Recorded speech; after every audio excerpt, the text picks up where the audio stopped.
Viral calon Bupati Dompu jatuh dari kuda di depan pendukung saat hendak daftar ke KPU. Viral video bakal calon Bupati Dompu, Kader Jaelani, jatuh dari kuda saat hendak menuju kantor KPU Dompu, siang tadi. Kader Jaelani akan maju sebagai petahana pada Pilbub Dompu 2024.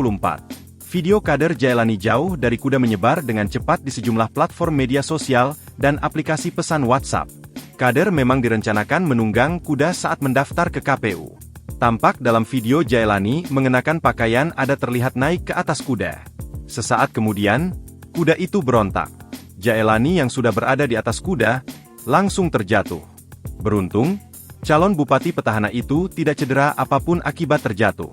Meski terjatuh dari kuda, Kader Jaelani bersama pasangannya Sahrul Parsan kemudian bergegas meninggalkan kediaman dan menuju KPU Dompu untuk mendaftar sebagai kandidat yang bertarung di Pilkada Dompu 2024.